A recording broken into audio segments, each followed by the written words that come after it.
Niining panahon nga ang putling ebanghelyo gihagit sa mga hiwi nga pagtulunan.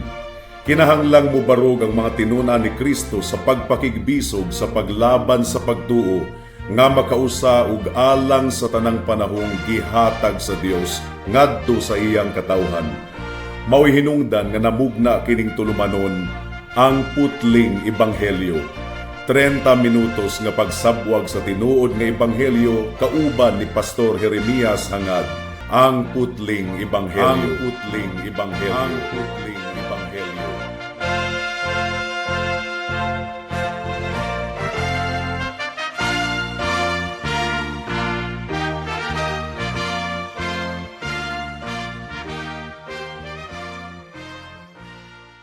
Special greetings sa tanang mga regular nga tigpaminawan sa atong panagsibya dinhi sa kahanginan ug espesyal usab nga pagpanimbaya sa akong 97 years old nga lolo nga si Lolo Isabelo Lauri Sr. ug sa akong 75 years old nga nanay nga si Nanay Kunsing nga naminaw karon. Alang sa pagpamalandong sa pulong sa Ginoo, please turn with me to Romans chapter 8 verse 33. Ang giingon dinhi mga kaigsunan. Kinsa ang makapasaka og sumbong batok sa mga pinili sa Dios? Ang Dios mao ang naghimong matarong. May the Lord bless the proclamation of His word at this moment. Review una kita kadali mga kaigsunan kung atong nasundan ang pagtuon sa Romans chapter 8. Ang emphasis gyud ni Pablo sa Roma kapitulo 8 mao ang subjective aspects of salvation. Unsa man kining mga subjective aspects kining atong kasinatian personally sama sa kagawasan nato gikan sa sala ug ang ministeryo ug pagpanglihok sa balaang espiritu nganhi kanato individually. And of course, ang atong subjective nga kasinatian sa pagtubos, importante gayud kini kaayo, pero wala kalimti ni Apostle Paul ang gitawag og objective realities of the gospel. Unsa man kining objective realities of the gospel? Kining kamatuuran nga nahasulat sa Biblia objectively, mao kini ang kabug-aton sa atong kasiguraduhan at tubangan sa Ginoo. Wala kini kalimti ni Apostle Paul o ginahanglang dili usab nato kini kalimtan. Ang tinuod ug mulungtad gayod nga kasiguraduhan wala kini natukod sa atong subjective nga kasinatian or pagbati kundili sa realidad sa kung unsang gibuhat sa atong Ginoong Hesukristo. So, kung kita matintal ngadto sa despair or pagduda or pagka-discouraged mahitungod sa atong kaluwasan, kinahanglan nga atong hinumduman ang maayong balita sa ebanghelyo nga ang Amahan, ang Anak ug ang Espiritu nagkahiusa sa ilang pagpamuhat alang sa atong kaluwasan ug nga kung unsa man ang natuman na alang sa mga nagsalig kang Kristo lamang, sigurado na gayud kini og epektibo alang sa tanan nga mga nagatuo. Ang giingon sa John chapter 10 verse 27 hangtod sa 30. Ang akong mga karnero mamati sa akong tingog ug nakaila ako kanila ug nagsunod sila kanako. Gihatagan ko sila og kinabuhing walay katapusan ug dili gayud sila malaglag ug walay makailog nila gikan sa akong kamot. Ang akong Amahan nga naghatag nila kanako mas labaw sa tanan ug walay makailog kanila gikan sa kamot sa Amahan. Ako ug ang Amahan usara. So, unsa man ang gilangkuban niining objective nga kamatuuran sa pulong sa Ginoo? Well, usa sa gilangkuban niini mga kaigsunan, mao ang kamatuuran nga ang balaang espiritu nangaliyupo alang kanato, nagampo alang kanato ngadto sa Dios ug gipaminaw gayud sa Dios ang pagpangaliyupo sa balaang espiritu alang kanato. Ang giingon sa Romans chapter 8 verse 26 to 27, dili kita maantigong muampo sa kung unsa nga ngayan apan ang balaang espiritu mao ang nagtabang kanato. Dugang pa nasayod usab kita nga gitakda sa Ginoo ang tanan nga iyang gihingpit pinaagi sa pagtuo ngadto sa glorification nga mao ang kinabuhing walay katapusan sa iyang presensya. Mao kadto ang gipasabot sa verse 28 hangtod sa 30. Ug dugang pa mga kaigsunan tinuod gayod nga ang atong Amahan willing gayud kaayo nga mitugyan sa iyang anak ngadto sa kamatayon aron maoy musalo sa balaan nga tunglo nga unta angayan alang kanato ug nga ang iyang anak libre gayud kaayo nga gitugyan niya ang iyang kaugalingon ngadto sa tunglo ug kapungot sa Dios. Siya ang misalo alang kini sa mga makasasala nga susama nimo ug susama kanako. Mao kini gipasabot sa verse 31 and 32. And finally, and particularly important alang kang Apostle Paul niining iyang sulat ngadto sa mga taga-Roma mao ang realidad sa kinatibuk-an, final ug puno kayo nga grasya sa justification. Kining gihimo kitang matarong atubangan sa Ginoo pinaagi sa pagtuo lamang sa atong Ginoong Hesukristo. Mao kini ang basihan sa atong confidence, sa atong pagsalig sa atong kaluwasan. Ug sa atong teksto niining taknaa mga kaigsunan, mibalik si Pablo sa topic sa justification. Gipahinumduman kita nga ang Dios mao ang nag-justify kanato, ang buti pasabot ang Dios mao ang nagdeklarar kanato nga matarong sa iyang atubangan. Wala kita nahimong matarong atubangan sa Ginoo pinaagi sa atong maayong buhat, kundili nahimo kitang matarong pinaagi sa pagkamatarong ni Kristo nga gisulob nga ri kanato. Mao nga si Pablo nag-forward siya og duha ka pangutana nga makapahinuklog kanato nga atong kasiguraduhan sa kaluwasan anaa gayud sa atong Ginoong Hesukristo. Tinuod gayud kaayo mga kaigsuonan. Ang usa sa pangutana nga gihatag ni Pablo, kinsa ang makapasaka og sumbong batok sa mga pinili sa Dios? Ang tubag, wala. Walay bisag usa nga makapasumangil kanato. Kinsa ang makahukom kanato? Wala. Si Kristo na ang nahimong hinukman tungod og alang sa atong mga sala. Gidawat na ni Kristo ang tanang tunglo ug kapungot. So aduna pa bay tunglo ug kapungot nga nahabilin sa mga magtotoo sa atong Ginoong Hesukristo? Wala na.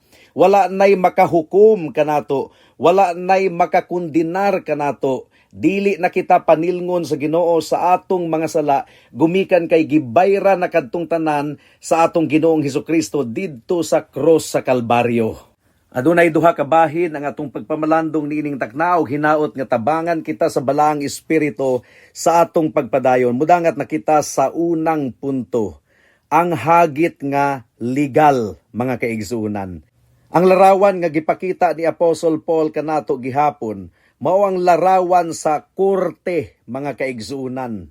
Samtang ang mga luwas, ang mga gipakamatarong sa Dios naglingkod sa sala sa korte, ang maghuhukom, mitawag, mihagit sa tanan nga atoa didto, kinsa ang makapasaka og sumbong batok sa mga pinili sa Dios. Aduna pa bay mukiha? So, forensic ang larawan nga gipakita ni Pablo kanato. Court of law, who shall come forward as an accuser of these people? Kinsa pa ang mupasakag sumbong batok ni ining mga katawhan ni Kristo? Again, kung ikaw tinuod nga magtotoo sa atong Ginoong Hesukristo, pagahukman pa ba ikaw? Meron pa bang sumbong nga magmalampuson sa paggiha batok kanimo? Mahimo ba ikaw nga hinukman na usab once again? Karon nga si Kristo na ang midawat sa tanang tunglo ug paghukom. Humana niyang gitagbaw ang tanang tunglo ug kapungot sa Dios gumikan sa atong mga sala didto sa cross sa Kalbaryo ug pinaagi sa pagtuo kaniya giisip na kitang matarong atubangan sa Dios. Mahimo pa ba kitang hinukman? Mao kini ang argumento ni Apostle Paul mga kaigsuonan. Unsa man ang tubag niini nga hagit? Duna pa bay mukiha batok kanato didto sa korte sa langit? Once again, ang giingon sa atong teksto, kinsa ang makapasaka og sumbong batok sa mga pinili sa Dios? Kung ikaw anaa kang Kristo, kinahanglan nga ato kining hunahunaon kanunay, mga pinili kitang katawhan sa Dios. Mao kini ang usa sa argumento ni Apostle Paul, ang pagpili sa Ginoo kanato sa wala pa matukod ang kalibutan.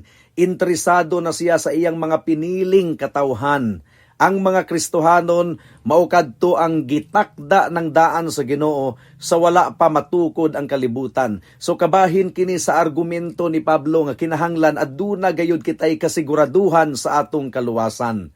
Mailhan man nato ang dili gayud pinili sa Ginoo kay mamatay na lang gayud sila, magpabilin gayong gahi ang ilang kasing-kasing, magpabilin gayud sila nga mobalibad. Sa pagkakaroon, samtang gaginhawa pa sila, samtang buhi pa ang mga katawhan, unya nagpabilin sila nga gahi, mubalibad gihapon sa atong Ginoong Hesukristo, dili pa ta kahukom kung pinili ba sila or dili. Kay basin dayog pinili sila, pero ang gitakda sa Ginoo nga panahon nga sila musanong sa tawag sa Ebanghelyo, basin og karong 2030 pa. Pero wala kita masayod. Mao gani nga ang hagit sa Ginoo, higala kung nasabtan nimo ang mensahe sa Ebanghelyo karon nga dili ikaw makaluwas sa imong kaugalingon gumikan kay ikaw makasasala ug nahailalom sa tunglo ug kapungod sa Dios, ug kung nasabtan nimo nga si Kristo lamang ang imong bugtong Dios ug manluluwas, nganong paabuton pa manimo ang ugma or karong sunod semana pag hinulsol sa imong sala karon. Ang kuna nga dili ka makaluwas sa imong kaugalingon ug dawata si Kristo ingon nga imong bugtong Dios ug manluluwas. Ug kung ikaw musanong sa tawag sa Ebanghelyo, kami makaingon gayud nga pinili kini sa Ginoo nga tawo. Kay kung dili pa kini pinili, maabta na lang gayud kini siya sa iyang kamatayon, magpabilin gayud nga gahi. Narabagyud ko'y nahibaw-an nga silingan namo sa una nga pila ka semana before siya namatay, gibisitahan siya sa mga kauban sa simbahan, suko kayo. Miingon nga, nganong inyo man kong bisitahan, gumikan kay duna na ko'y sakit, inyuhan na lang ng inyong Dios, di ko ana mo tuo. So, nagpabiling gahi ang iyang kasing-kasing, kadtong dili na gyud siya ka istorya, makakita pero dili na lang ka istorya, gisinyasa na lang sa mga kauban sa simbahan nga magampo ta sa Ginoo. Ang iyang ulo, ang iyang liog, ang iyang dagway, gakunot kayo, galingo-lingo, mibalibad gayod siya hangtod sa iyang kamatayon. So unsa may atong conclusion? Kadtong tawhana, dili gayod pinili sa atong buhi nga Dios alang sa atong kaluwasan. Kaya ang tanang pinili sa Ginoo, musanong gayod sa Ebanghelyo at one point of their lives. Mao kini ang atong hagit sa tanan. Pila na ta katuig dinhi sa kahanginan, kumusta ang imong pagsanong sa tawag sa Ebanghelyo higala nga ikaw maghinulsol sa imong sala ug musalig kang Kristo lamang ingon nga imong bugtong Dios ug manluluwas. Legal matter kini. Legal kini mga kaigsuunan. Sa korte sa Ginoo, sa libro sa Ginoo, guilty kitang tanan, sad-an kita.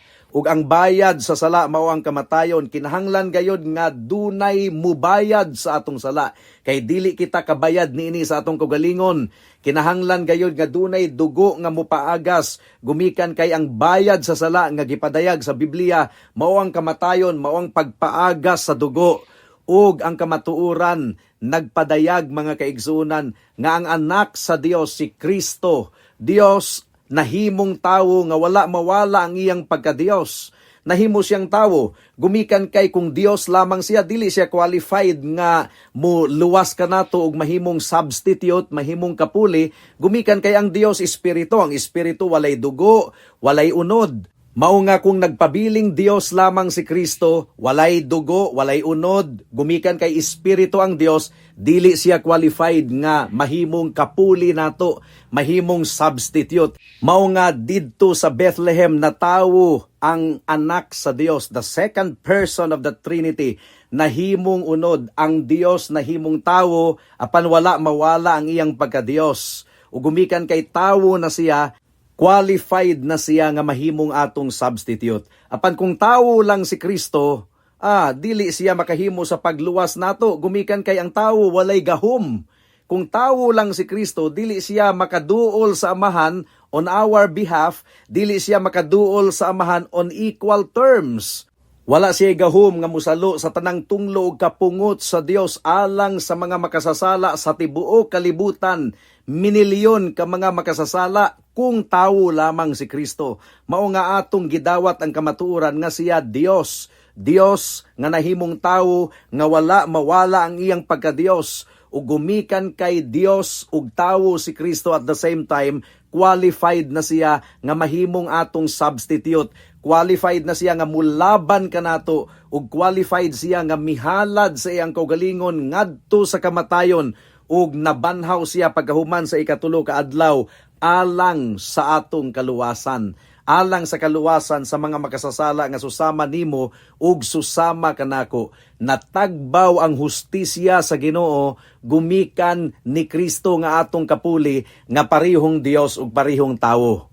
Ikaduhang punto, karon nga natagbaw na ni Kristo ang gipangayo sa hustisya sa Dios, pinaagi sa iyang kamatayon didto sa krus sa Kalbaryo, pinaagi sa iyang pagsunod sa kinatibuk ang balaod sa Dios.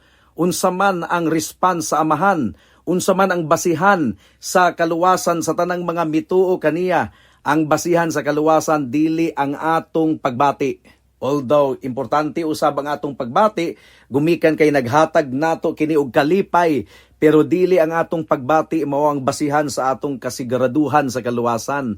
Ang kamatuoran sa Biblia, ang kamatuoran nga nag-ingon nga gibayra na ni Kristo sa kinatibuk-an gayod ang tanang silot sa sala sa mga magtotoo didto sa cross sa Kalbaryo. Tanang utang, past, present, and future. Tanang tunglo ug kapungot sa Dios gisalo ni Kristo. Wala nay tunglo ug kapungot nga nahabilin pa nga pagasalon sa mga tinuod nga mga magtotoo kaniya. Busa higala, mo lamang kini ang atong bugtong nga paglaom. Whether ang atong pagbati mo cooperate or dili, doon naman kayo mga times nga atakihon kita ni Satanas, tamnan og pagduda ang atong kasing-kasing ug hunahuna. Ilabi na kay ang mga Kristohanon mahulog gihapon sa sala. So tamnan ni Satanas og pagduda ang atong kasing-kasing ug hunahuna, luwas ka na bagayod.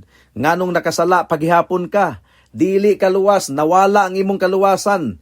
Ang objective nga kamatuoran mao ang atong gisaligan o gisandigan mga kaigsuunan nga ang atong sala didto sa krus sa Kalbaryo gibayran tanan sa atong Ginoong Hesukristo, pinaagi sa iyang dugo, pinaagi sa iyang kamatayon ug pinaagi sa iyang pagkabanhaw.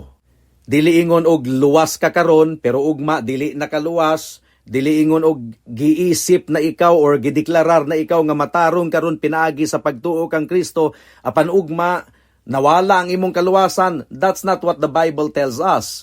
Ang kaluwasan nga gihatag sa Ginoo, gihatag niya kini nga libre. Ang basihan sa kaluwasan mao ang dugo ug pagkamatarong ni Kristo ug ang basihan nga kita magpadayon sa atong kondisyon nga luwas. Bisan pag unsay mahitabo, ang dugo ug pagkamatarong gihapon sa atong Ginoong Hesukristo. Now, unsa may mahitabo sa usa ka Kristohanon kung siya mahulog sa pagpakasala, isip pagpamatuod nga tinuod gayud siya nga Kristohanon, dili siya mulangoy sa sala. Kung nahulog siya sa sala, magkamas-kamas gyud na siya og hawas dayon gikan sa sala. Pero ang nag-angkon nga Kristohanon, pero sikreto nga nagkinabuhi sa pagpakasala, gilabanan o gidapigan o gihigugma gihapon niyang iyang sala, dili na tinuod nga luwas. Kay ang kaluwasan mga kaigsunan, dili lamang kaluwasan gikan sa impyerno, kundili kaluwasan gikan sa pagkaulipon sa sala. So bisan pa og unsa nga atong kasinatian, nagpabilin gayod ang objective nga kamatuoran mga kaigsunan nga wala na gayoy makapasaka og sumbong, makapanumangil pa batok sa mga pinili sa Dios.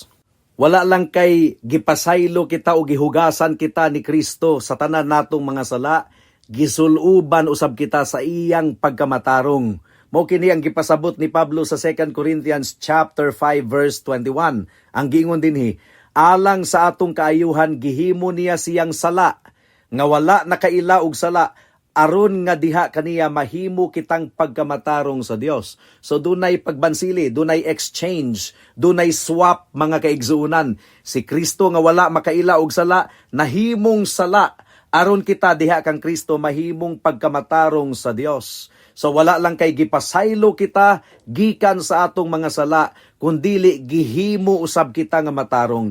Gisuluban kita sa pagkamatarong sa atong Ginoong Hesukristo. Ang justification, wala lang kay gipronounce sa Ginoo nga dili ta guilty, absuelto sa tanan natong mga sala, kundili ang justification mga kaigsuunan, gihatagan kita sa pagkamatarong ni Kristo.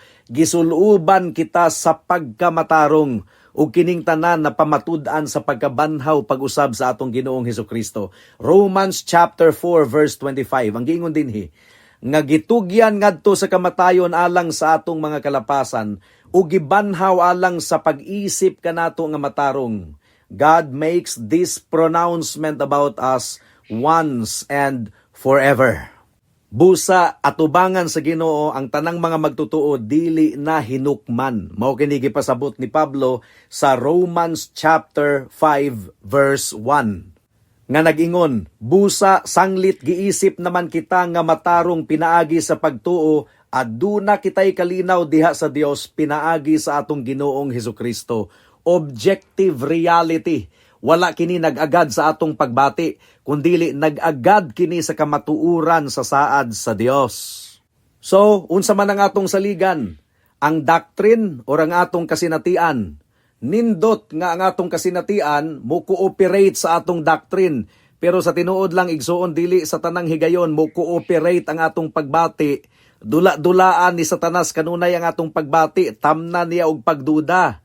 Nindot gayod nga mo cooperate ang atong pagbati, doon naman gay higayon nga nag-harmonize ang atong pagbati sa doktrina, sa kamatuuran. Pero sa mga higayon nga ang atong pagbati gidula-dulaan ni Satanas, nawala ang atong kalinaw, aduna kitay pagduda gayod kung luwas ba gayod kita, kinahanglan gayod kita nga mubalik sa objective nga kamatuuran sa pulong sa Ginoo. Mubalik kita sa gisaad sa Ginoo. Ang atong kasiguraduhan wala nag-agad sa atong pagbati, kundili nag-agad sa kamatuuran nga dili gayud mabali mga kaigsuunan. Mao kini ang gisaad sa Ginoo sa atong teksto. Wala nay makahukom pa kanato. Wala nay makapasaka og sumbong batok sa tanang mga katawhan sa Dios. Ang Dios mao ang naghimo kanatong matarong. In fact, si Satanas kada adlaw o kada gabi nagpasaka siya og sumbong batok sa mga katawhan sa Dios. Ilabi na sa mga panahon nga sila mahulog sa sala. Pero dili na kana mo salir mga kaigsuunan. Gumikan kay ang epekto sa gibuhat ni Kristo didto sa cross sa Kalbaryo. Ang epekto ni adto dili mo expire. Alang kadto sa tanang kapanuhunan. Alang kadto sa tanang panahon. Busa higala kung ikaw nakasabot sa kamatuoran nga ikaw makasasala. Ug dili gayud ikaw makaluwas sa imong kaugalingon. Ayaw na og paabuta pa ang ugma. Kay basin gani og dili na ka makaabot pa og ugma. Ayaw na og paabuta ang sunod nga semana, basin og ulahi na kana. Ang giingon sa pulong sa Ginoo, now is the acceptable time.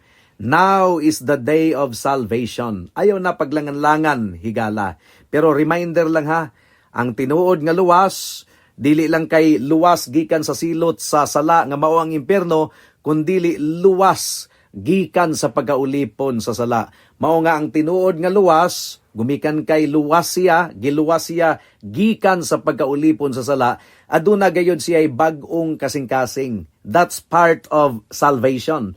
Bag-ong kasing-kasing ug bag-ong hunahuna.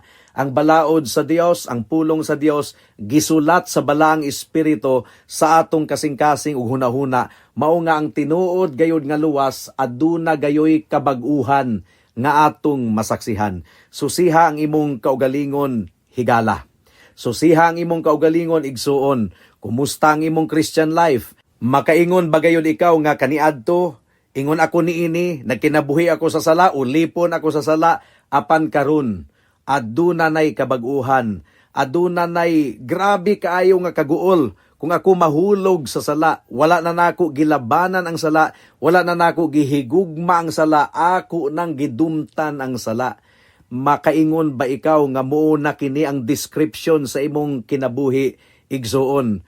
Kay kung dili ka na mao ang description sa imong kinabuhi, unya, gaangkon ikaw nga Kristohanon, dili ikaw tinuod nga Kristohanon. Duol kang Kristo, pangayua kaniya ang tinuod nga kaluwasan. Ang tinuod nga kabag-uhan sa kasing-kasing ug hunahuna, salig sa iyang dugo, salig sa iyang pagkamatarong, salig sa iyang gahom, nga muluwas kanimo hangtod sa kahangturan gikan sa pagkaulipon sa sala. O kung moabot na ang takna nga pagatawgo na ikaw sa Ginoo, madunggan nimo ang iyang pag-welcome nimo. Dali nga ri sa akong gingharian, ambit sa walay katapusan nakong kalipay. Apan, kung nagsangpit ikaw og Dios ko, pero nagkinabuhi sa pagkadautan, basin og mapariho ikaw sa giingon ni Kristo sa Matthew chapter 7, verse 21 hangtod sa verse 23, dili tanang nagsangpit kanako og Dios ko, makasulod sa gingharian sa Dios. Ni anang taknaa, daghan kuno ang mga tarungan. Lord, dili ba nagbuhat akog maayong butang sa imong ngalan? Sa imong ngalan nagpalayas ako og mga yawa. And then ang itubag sa Ginoo kanila, wala ko kamo mailhi sukad masukad. Palayo kamo kanako, kamo nga nagabuhat og dautan. Seryoso da ikining tanan atubangan sa Ginoo, dili kini dula-dula, busa higala. Kung nakita nimo ang imong tinuod nga kahimtang nga sulod sa pipila ka katuigan, nagtuo ikaw nga Kristohanon ikaw, pero sa imong pagsusi sa imong kinabuhi, dili gayud ikaw tinuod nga Kristohanon kay walay bunga, karon na ang higayon, come to Jesus Christ. Pag hinulsol sa imong sala, salig kang Kristo lamang, ingon nga imong bugtong Dios ug manluluwas, ug ikaw maluwas. Buhata kini karon dayon, kay basin ug ugma ulahin na ang tanan. Amen. I wasn't there, I did not see, I wasn't there, I did not see, yet I believe.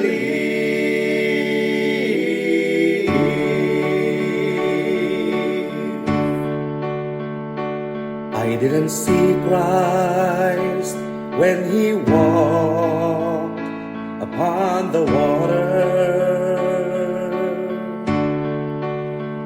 I didn't hear him speaking calm the stormy sea. I didn't see him when he healed and cleansed the leper. I wasn't there, I did not see, yet I believe. Yes, I believe that my Savior is risen, and from the grave he has claimed the victory. I wasn't there when he ascended into heaven. I wasn't there, I did not see, yet I believe. I didn't see Christ when he walked that skull Calvary. I didn't see the crown of thorns he did receive. I didn't see him when he cried and said it's finished. I wasn't there, I did not see, yet I believe. Yes, I believe that my Savior is risen, and from the grave he has claimed the victory. I wasn't there when he ascended into heaven. I wasn't there, I did not see, yet I believe. Yes, I believe that my Savior is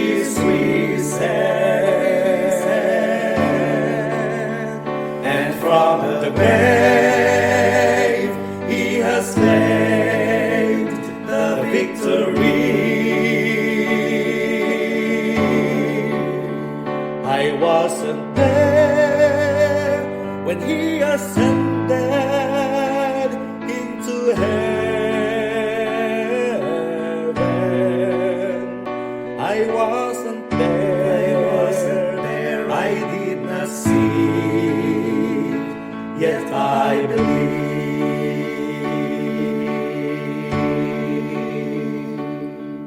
I believe.